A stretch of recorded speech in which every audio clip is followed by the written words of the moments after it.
हरियाणा के पंचायत मंत्री देवेंद्र बबली आज नारनौल के निकटवर्ती गांव मूलोदी पहुंचे, जहां उन्होंने एक जनसभा को संबोधित किया। पंचायत मंत्री के साथ हरियाणा के राज्य मंत्री एवं नारनौल के विधायक ओम प्रकाश यादव भी मौजूद थे।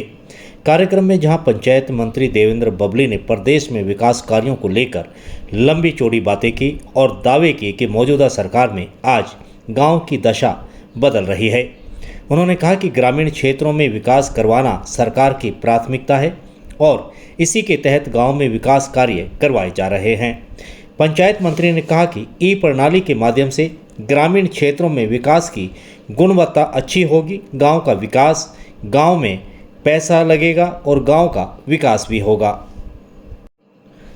पंचायत मंत्री देवेंद्र बबली ने कहा कि जेजेपी और भाजपा की संयुक्त सरकार है, ऐसे में दोनों ही पार्टियां आपसी तालमेल के तहत क्षेत्र में विकास करवा रही हैं।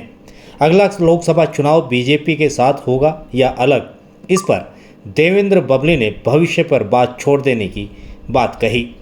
उन्होंने कहा कि व्यवस्था परिवर्तन का काम हमारी सरकार ने किया है और आने वाले लोकसभा चुनाव में एक बार फिर से नरेंद्र मोदी देश के प्रधानमंत्री होंगे।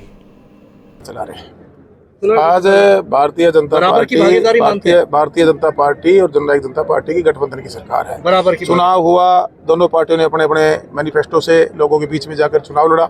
10 सीटें हरियाणा प्रदेश की जनता ने हमें दी, 40 सीटें भारतीय जनता को पार्टी को मिली। उस टाइम की जो सिचुएशन थी उसमें गठबंधन में सरकार प्रदेश हित के लिए बनाई और एक हमारा मिनिमम कॉमन प्रोग्राम तय हुआ, उस पर हम काम कर रहे हैं।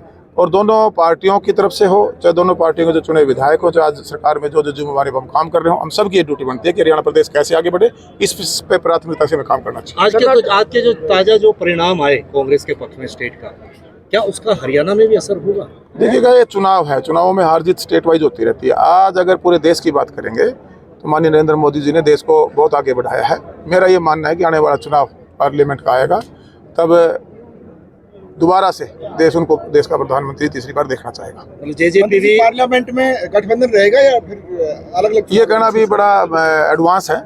ये उस टाइम जब चुनाव नजदीक आएंगे, ये जो आप शायद मैं तब दे पाऊंगा। खिलाड़ी बैठे हैं काफी दिन से, उसको लेकर कानूनी कार्रवाई उस पर जो बनती है वो की जा रही है।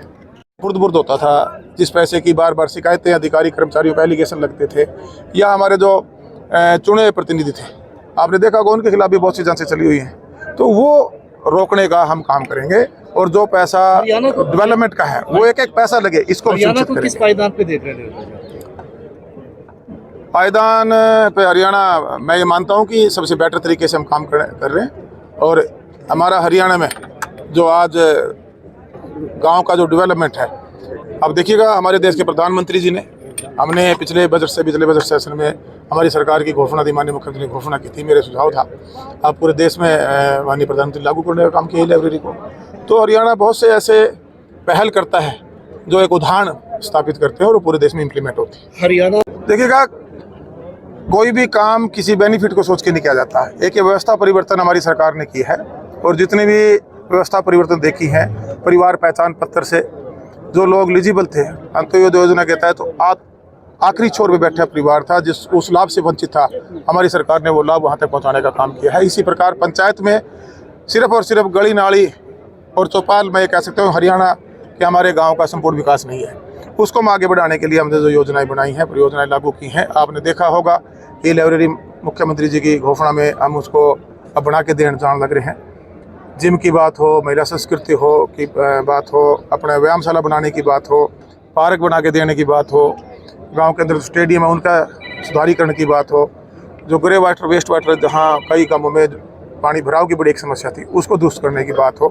तो ये जो मूलभूत सुविधाएं हैं, पीने का स्वच्छ पानी, जल जीवन मिशन के तहत 24 घंटे लाइट, ये सारी की सारी जो 15 स्तरीय कार्यक्रम की जब सरकार बात करते हैं, हम लोग बात करते हैं, वो हमारी सरकार हर गाँव तक ले जाना चाहती है। और उस पर हमने पिछले दिनों आपने देखा होगा कि उसकी तरफ हमारे कदम बढ़े।